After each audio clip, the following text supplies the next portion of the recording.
Okay, it looks like we've got most of the people here. So again, thank you for joining us this afternoon for the Improving Patient Engagement with Digital Accessibility webinar. My name is Oliver Tree. I work out of Phase Two's New York office. I'm in the business development department, and some of you will know me from the emails that I've been sending out about this webinar and some of the other work that we do in healthcare. I specialize in the healthcare sector here at Phase Two and work with several of our healthcare clients. I'll let Catherine and David introduce themselves.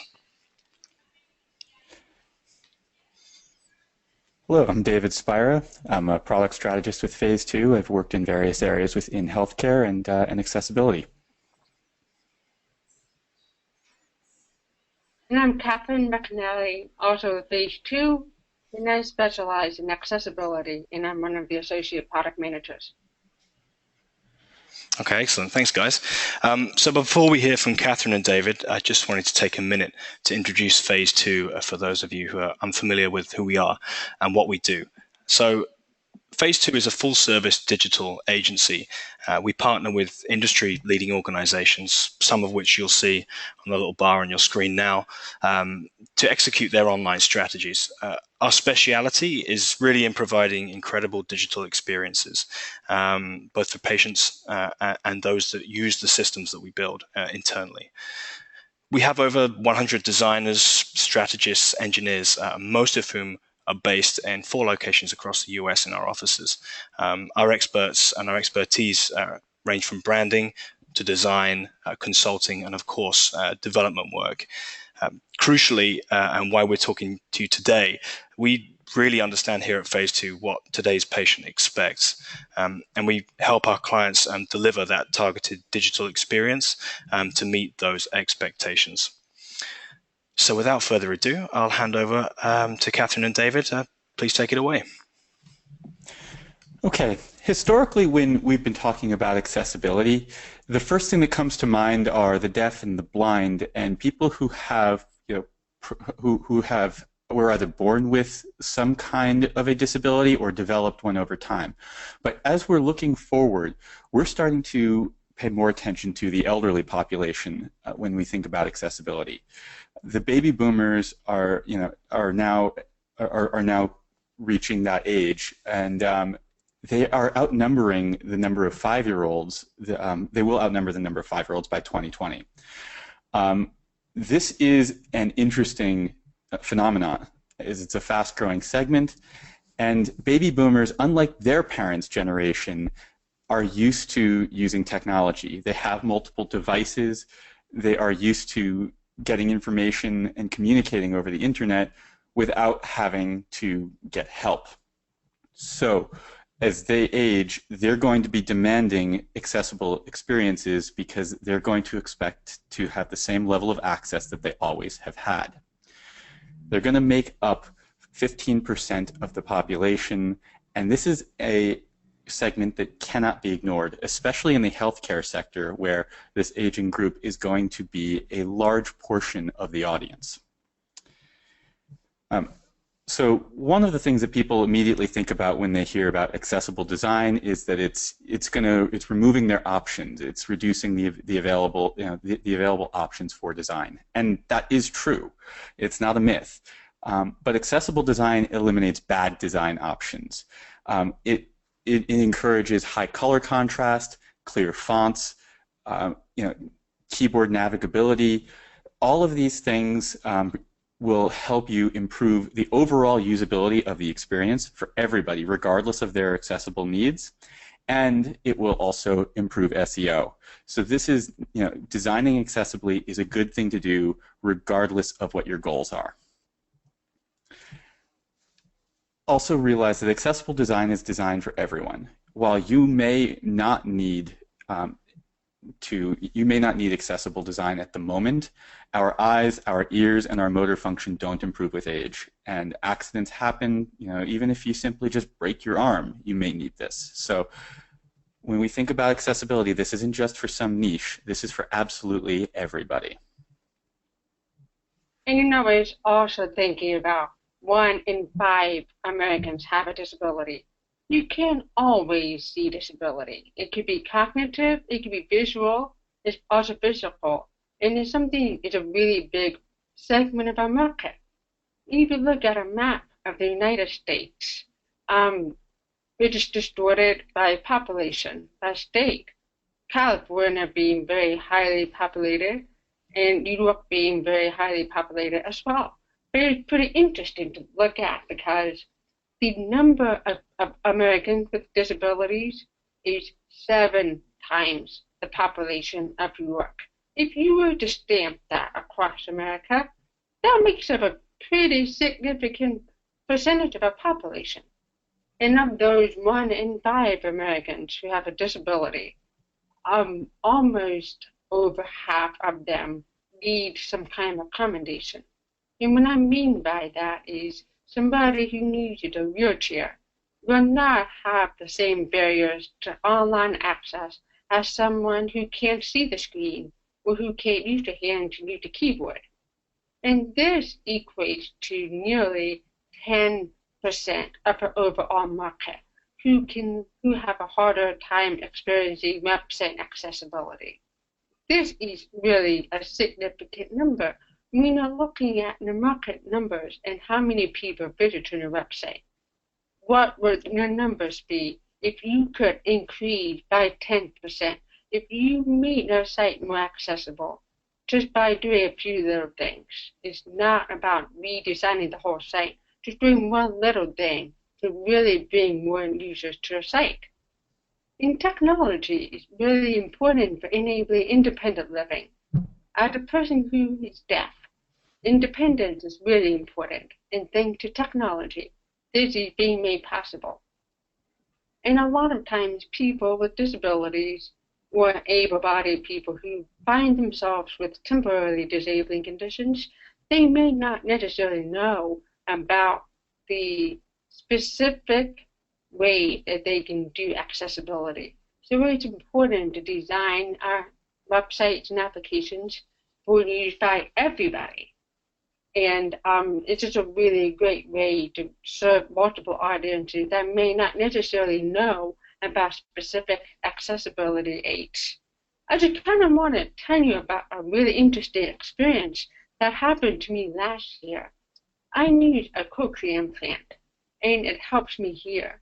And it is the very thing that allows for me to be able to come to work, communicate with my family and friends. It actually broke last year, meaning I was no longer able to hear.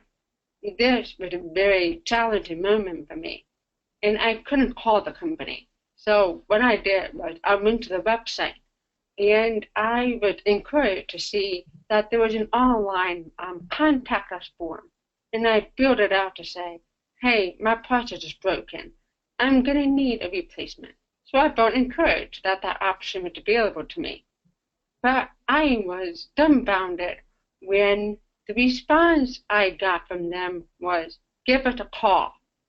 Let's just pause for a moment. I can't hear. Therefore, I cannot call.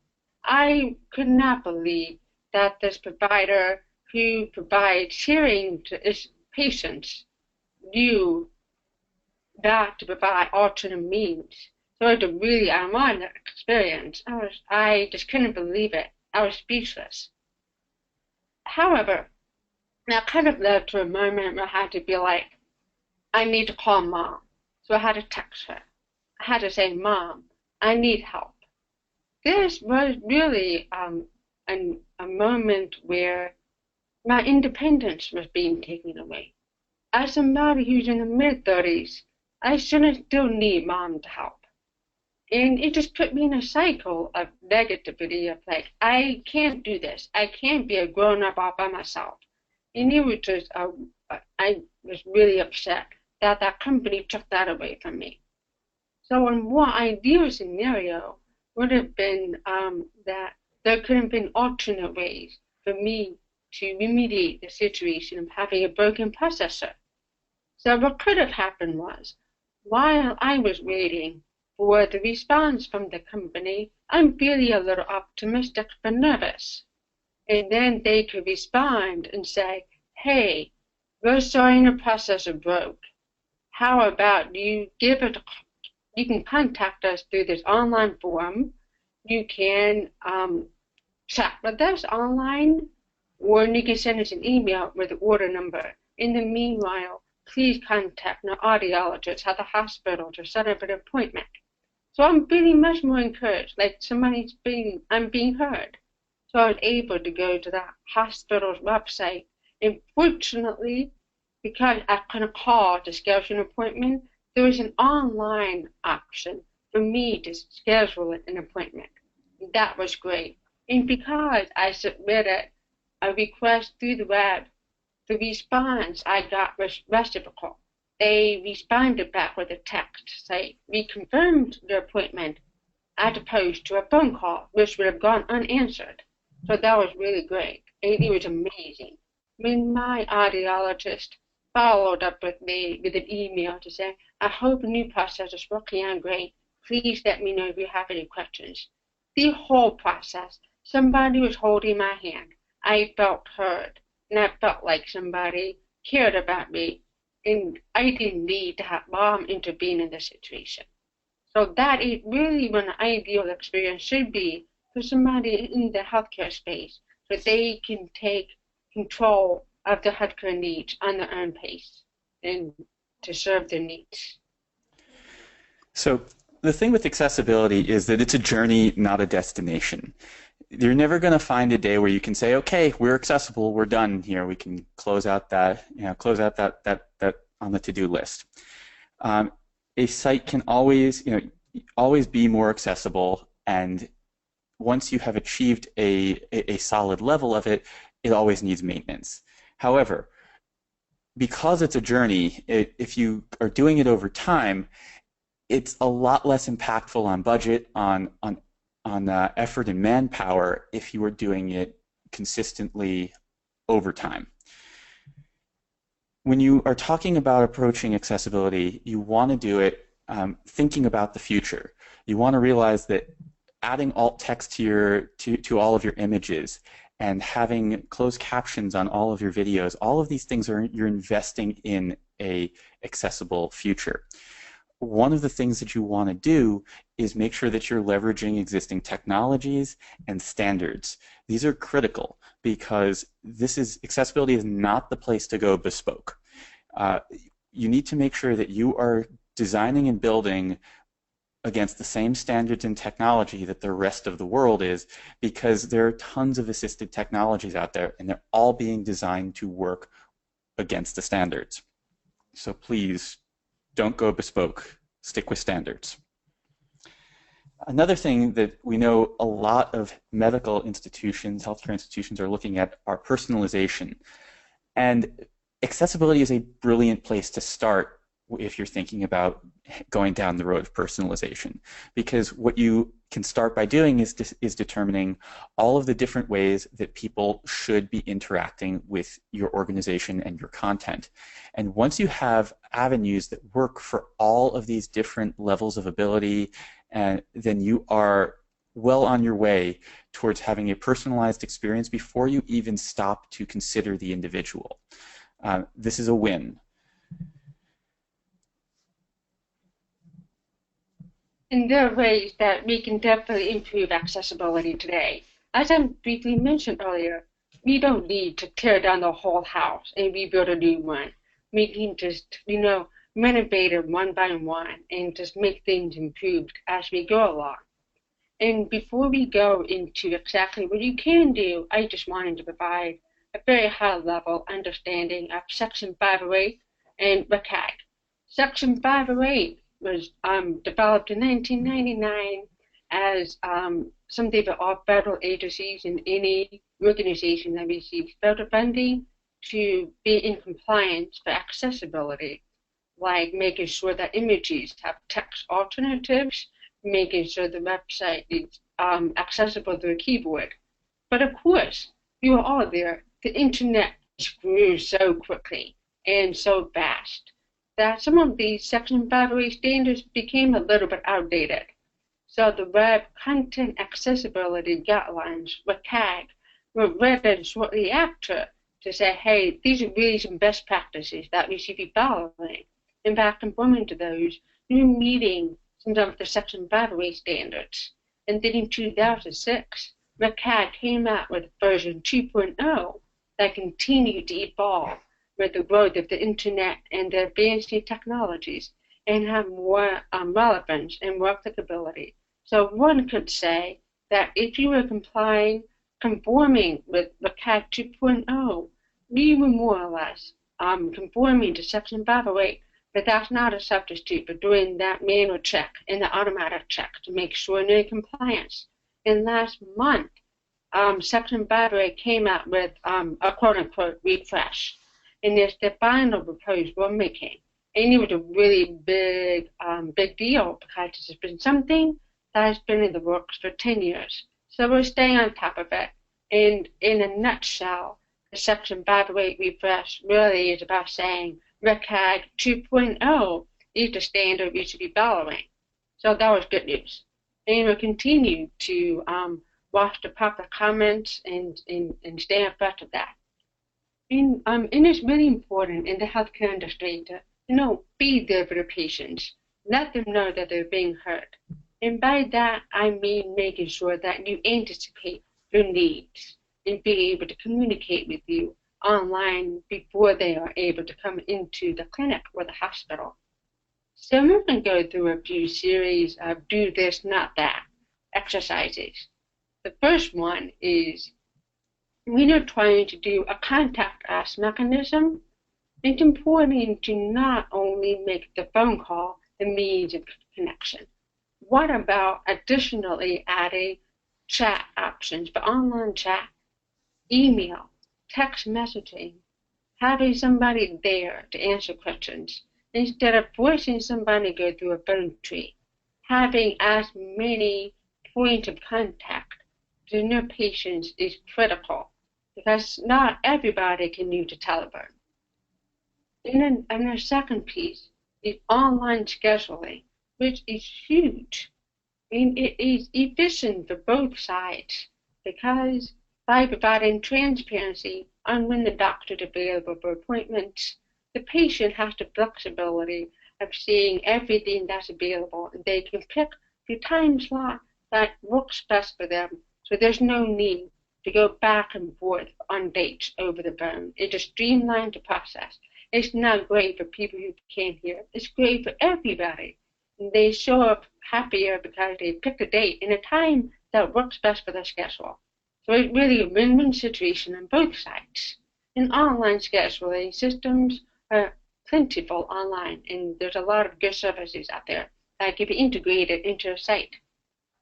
And another element is really when people are looking for services in healthcare, they know what they're looking for. They know they're looking for a doctor. They know they're looking for a specialist. Don't bury under the fourth page in a sitemap. Put it up front and center on the site. This is also applicable for mobile phones.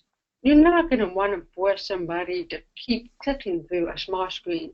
Finally find the clinic they need to reach. Put it front and center, make it quick, make it fast. Get them what they need right away. And it's going to really create a more useful experience. In the context of people with disabilities, think about people with Parkinson's, who have hand tremors. They're not going to want to do multiple clicks. And a lot of things we're seeing lately in the healthcare industry are these online videos. Doctors and clinics want to present an aura of, we want you here, we are qualified, and we are able to take care of you. And by doing that, they have a video of the clinic, of the hospital, and wanted to show how clean it is. And having these captioned is really beneficial for people, all people, not just for deaf and hard of hearing people. Most of the Facebook engagement is video. And if you have captions, people will stop and read a few words, and you may hook them in to read more. So captioning is something that really helps, not just for usability and understanding, but SEO. And it's actually not very hard to do. There's some really good tools out there that do automatic captioning for you. YouTube is a great example of this. I've taken so many videos and uploaded to YouTube, and it automatically captions. I repeat, automatic. And it just takes so much of the manual labor out. And all you need to do is go through that file and update a few typos. It's a really quick process these days.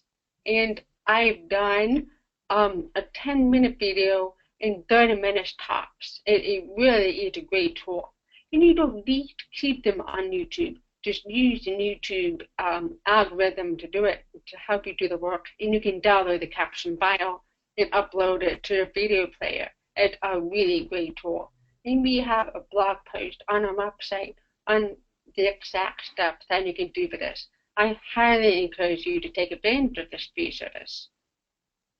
And then another one is, as David alluded to earlier, thinking about your design decisions. You want to have high color contrast on a site. And this is not just useful for people with low vision, but also when you're looking at the website outside, on the phone, under bright sunlight. You're going to want to make sure you have bright contrast so that you can read the content. And another consideration is how you're using color to indicate selection or error messages. Sometimes we've had sites that we come across. When you enter the password, it just shows a red box. That's kind of confusing. But if you have the red box supplemented with the text error, as an example on the right, it makes much more sense. And for somebody who's colorblind, that box starts to come across as something that's an error. It just looks like it's the field, which creates a lot of confusion. And you also want to think about designing for the future too. You want to make sure that the site can be interacted with the keyboard and mouse and touch. The touch being responsive, and for the tablets and for the mobile phones. If you make a website only accessible by mouse, you're really leaving out a lot of people. And finally, one of my favorites is images. Having alt text in the image goes a long way. And image alt text can actually be picked up by search engines, and it can help with the site rankings. And when you're describing the image, think about the context of why that image is being used.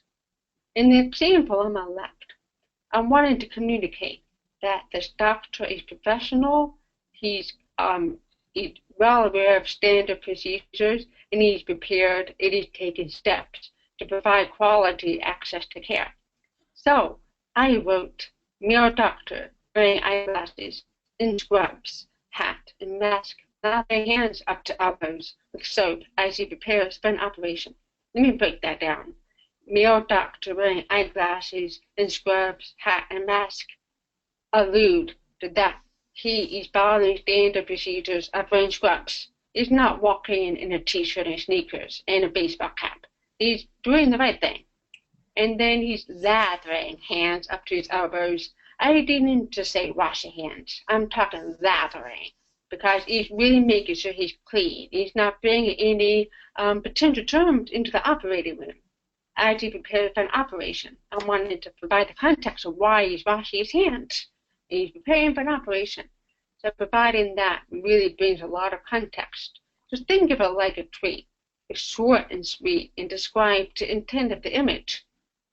Too often, I see the alt text being built in with the title of the image, as you can see on the right, or something that's really vague, like wash your hands, or file name 0183.jpg. That literally gets read out to a screen reader, and it's not helpful at all. And that's just not cool. It takes a little practice, and you get faster at it. So one of the things that we like to do when we speak is help people develop some empathy for the various types of disabilities that are out there. And we have we gave a talk at DrupalCon last year, and we'll be giving another one this year on accessibility, and we include lots of other examples, but one that's very quick and easy to understand is colorblindness. Colorblindness only affects about 0.5% of women, but about 8% of men, and that's globally. So this is a pretty pervasive issue, and there's a lot of myths around it. One way that you can verify all of your designs, all of your products, is using a colorblindness simulator like the Coblis colorblindness simulator. And I've pulled a few images just to help people understand a few of the about a dozen different types of colorblindness that are out there. On the left, you're going to see normal vision. On the right, you're going to see what it looks like to somebody who is red blind. On the next one, this is comparing, so you see what blue blindness looks like. This is red weak. This is a very common form of colorblindness. And then there is the stereotypical but incredibly rare monochromacy or black and white vision. So what you should be taking away from this are a couple things. First is that colorblindness is not all the same thing. It's not all black and white, and it's not all, confusion of red and green, which are the two stereotypes of colorblindness. But also that what we're striving for when we're designing for people with colorblindness is not a recreation of the optimal brand visual presentation. You're never going to achieve it. You can just tell from a quick glance at these images that that's not possible. What you can do is go for high contrast design so that at the very least nothing drops out. Functionality and content doesn't disappear. So let's do a quick wrap up, and then we'll leave some time for questions. When you're designing accessibility, you're designing for the lowest common denominator in terms of ability and mobility to interact with content and take it in. That's a good thing for everybody. We all need to be fighting for accessibility. And I mean it, like actually fight for it, because it's one of those things that's easy to get cut from a budget. We just want to get the site up and move on.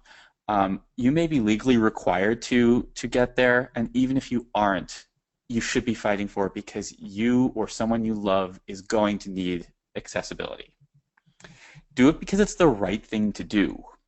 Again, you're going to know whether you're going to know that it was the right thing to do when you realize that one day you need this or someone you care about needs it.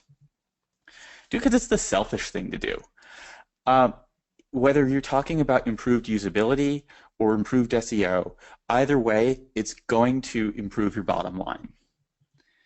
It's easier to start with accessibility than it is to tack it on later, and you can always be adding accessible features. You can always be improving upon your accessibility, but if you are staring down the barrel of a redesign in the near future, either of a full site or a large section, those are always easier times to really get into the weeds on accessibility and make significant improvements. It's always easier to start from scratch than it is to retrofit, although there are tons of options for retrofitting as well.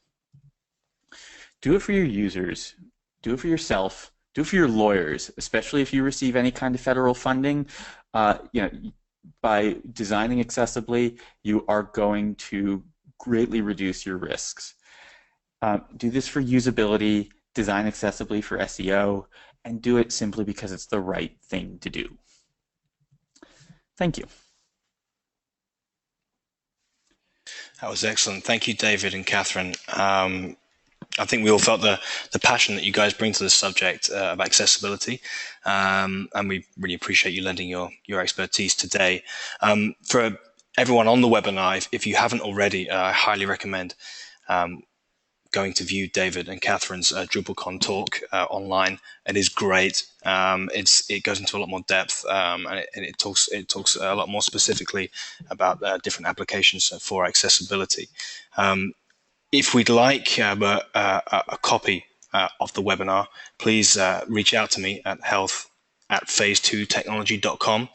I can send you links to the Catherine and David's other talks and a copy of this webinar. And of course, I'd love to hear from you to talk further about accessibility or any other development needs that you may have. So, yeah, thank you very much, guys. Without further ado, why don't we head over to the questions and see what we've got.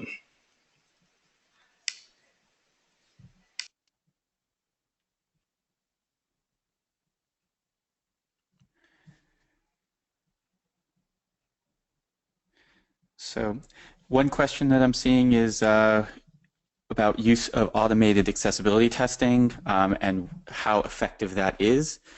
Catherine, do you want to take that one? I think either one of us could.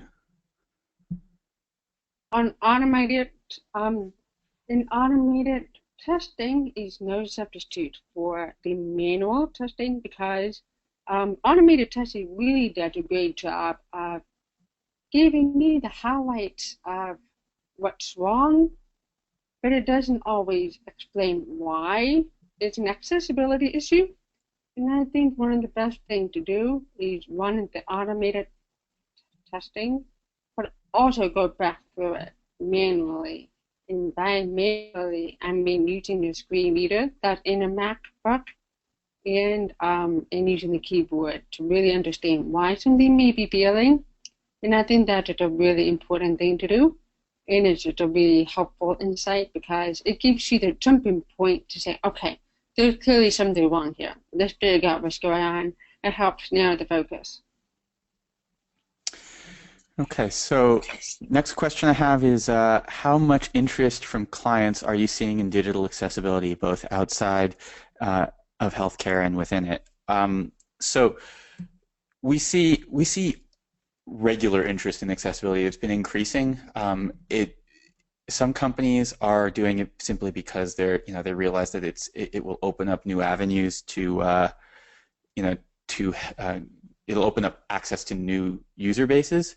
But we also frequently end up getting new accessibility clients when they have been served a legal threat, which is one of the more common ways of us engaging in accessibility work, and it's less than optimal.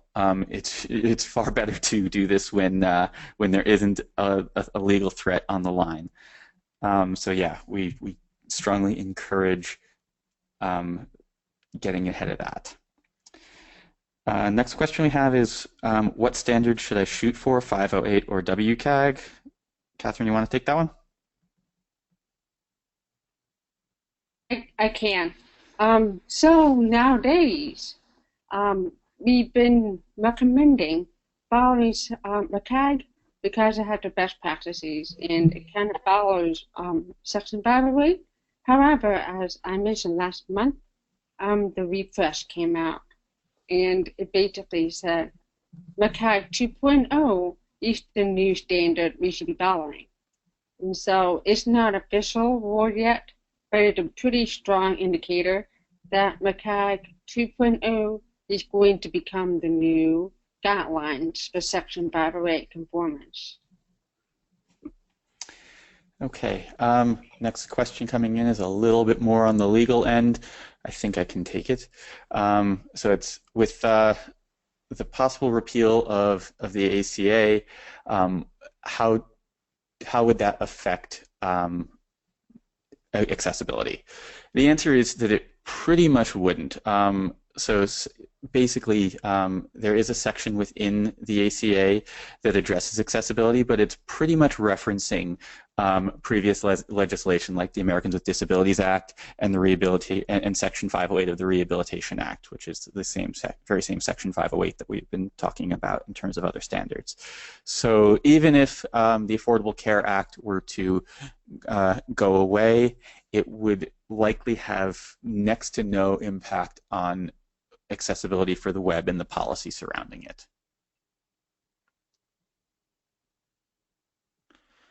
Let's see if there are any others. Got one more here. I heard you mention changes to WCAG 2.0. Can you go over those again, please? Catherine, I'm going to toss that one over to you. I don't know about the changes with the WCAG 2.0.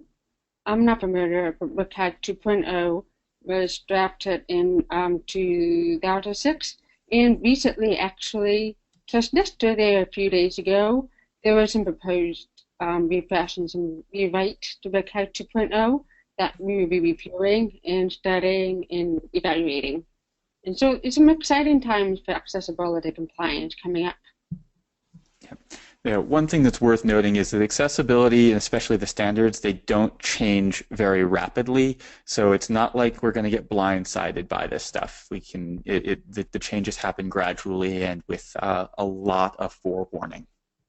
Thank you. That's exactly right. And so it's definitely something that we're going to have to look in parallel and really identify the delta with what was in 2.0 and what has been proposed as an update. Okay. And it looks like that is it for the questions. So unless anybody is submitting any last minute ones, we're going to wrap up and thank you for joining us today. Please do feel free to reach out to Ollie if you would like to speak about anything involving accessibility, design, development. He's your guy, and we'd be happy to follow up as well if you want to have a conversation. Thank you very much.